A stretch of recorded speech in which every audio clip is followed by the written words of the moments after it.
Pourquoi s'autoriser des personnages chaotiques? Cette vidéo poursuit la précédente où je présentais mes réserves sur une caractérisation trop appliquée, qui finalement briderait l'humanité des personnages en question. Et dans celle-ci, je vais essayer de détailler en quoi justement je trouve que des personnages plus souples et plus chaotiques, en un sens, sont intéressants. C'est quelque chose d'assez rare, de peu osé et d'assez peu expérimenté, à mon grand regret, car il y a comme ces règles tacites qui se sont imposées en scénario. D'un côté, le protagoniste devait être caractérisé car ses qualités et défauts le rendent humain et attachant, et de l'autre côté, même le bon antagoniste devait être caractérisé car si celui-ci a un objectif clair, l'histoire ferait preuve de nuance et d'intelligence. I chose my path, you chose the way of the hero. And they found you amusing for a while, the people of this city. But the one thing they love more than a hero is to see a hero fail, fall, die trying. In spite of everything you've done for them, eventually they will hate you. Si je devais moser une forme de généalogie rapide, on trouve la mécanique suivante. Dans le conte ou la littérature pour enfants, il y a un gentil et un méchant. Le manichéisme est autorisé et le méchant devient presque cette incarnation du mal avec une majuscule. Il est mauvais car il a une naissance mauvaise, et il en est ainsi. Et donc, en grandissant, on se retrouve à apprécier des histoires aux personnages plus nuancés, que l'on estime donc comme plus matures. On aime avoir des protagonistes à défaut, et surtout des antagonistes troubles, qui ont aussi des qualités et des bonnes raisons d'agir comme ils agissent. Le bon méchant peut même avoir le même objectif que le protagoniste, mais seulement différer de lui par son action mise en œuvre pour atteindre celui-ci. We're the same, you and me. Actually, no, we're not. Yeah, we are. No, we're not. Yeah, we are.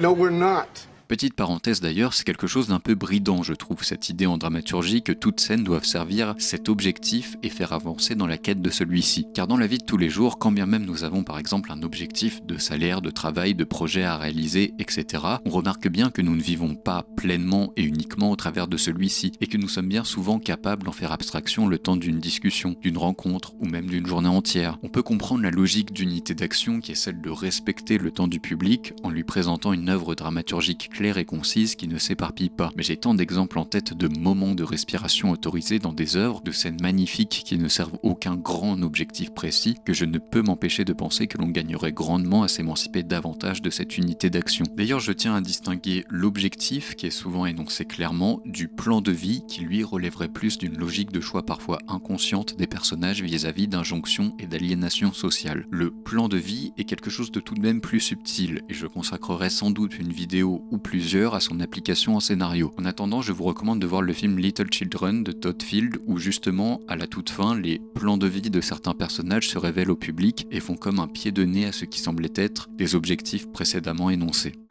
Hey bro, here, let's fill out your pocket. I don't need any more.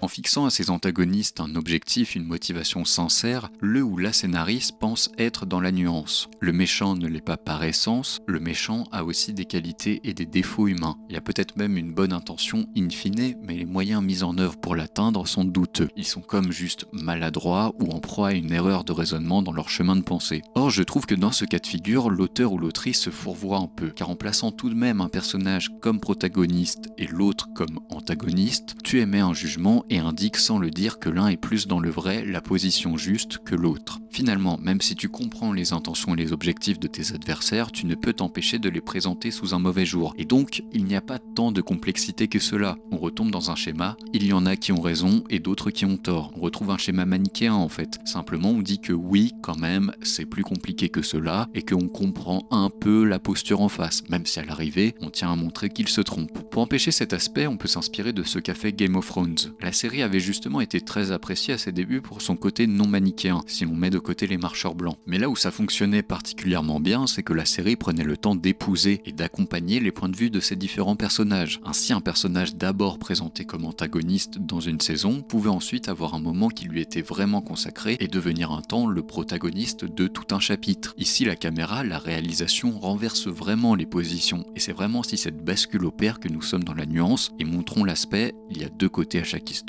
la psyché humaine est complexe, ou encore être héros ou méchant est affaire de point de vue, de position et de récit. Tell me if your precious Randy commanded you to kill your own father and stand by while thousands of men, women and children burned alive, would you have done it? Would you have kept your oath then?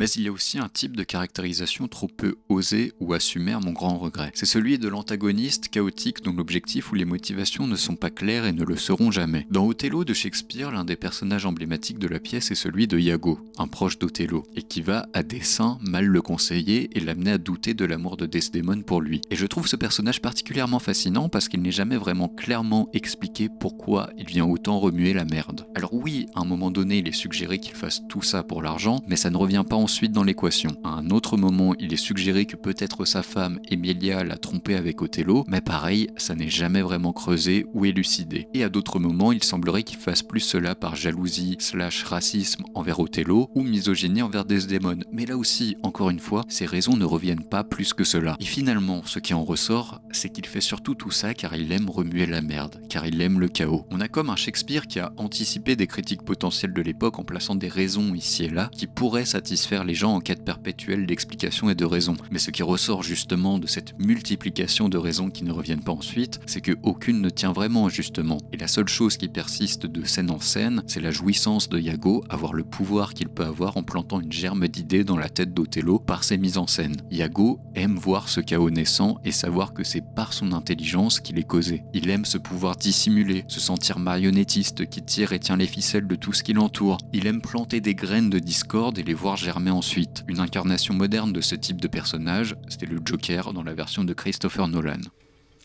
Introduce a little anarchy. Upset the established order, and everything becomes chaos. Quand j'ai vu The Dark Knight à mon adolescence, j'ai fait partie de ceux qui ont adoré ce Joker, mais je l'admets, à l'époque, je n'avais aucune idée pourquoi. Car justement, ses motivations n'étaient pas bien claires. Ça n'était pas un méchant qui s'expliquait par une origin story particulière. D'ailleurs, le personnage lui-même ironise avec celle-ci en racontant à chaque fois une histoire différente sur le pourquoi de ses cicatrices autour de sa bouche. On ne savait pas d'où il sortait, d'où il venait, pourquoi il faisait cela, s'il avait des principes ou non. Et c'est là que Nolan a justement fortement réussi, et c'est pourquoi il a fasciné tant de personnes. Il est chaotique et il ne s'explique pas. Il n'a pas d'objectif d'argent ou de pouvoir. La seule chose qu'il souhaite, c'est le chaos, la panique ambiante. Alfred est d'ailleurs celui qui a le mieux compris son type de personnage et le résume très simplement ainsi. Some men just want to watch the world burn. Et le parallèle que je suis en train de faire entre Iago et le Joker, je ne suis pas le seul à l'avoir vu, puisque Jean-François Sivadier, metteur en scène français, a fait ce même rapprochement quand il a mis en scène Othello récemment. Les motivations de Iago autour de l'argent ou de la jalousie, par exemple, sont plantées assez rapidement et presque balayées de façon comique. Et de manière assez bien sentie, Sivadier fait rapprocher peu à peu le personnage d'une figure de Joker, par le maquillage notamment. Plus l'on progresse dans le récit, plus la seule chose qu'il reste semble être cette motivation chaotique qui l'anime. C'est quelque chose de très fort, je trouve, et qui, du peu qu'il en ressort, crée des personnages fascinants de par leur amour de la panique ambiante. Plutôt qu'un antagoniste faussement nuancé par des objectifs et des motivations humanistes qui se tromperaient juste dans l'exécution, parfois, une bonne incarnation chaotique, un personnage trouble, ambivalent et incapable à cerner, ça marche bien mieux. C'est la première fois que je voyais un film comme ça, un peu grand public, où l'ennemi n'avait pas de raison d'être...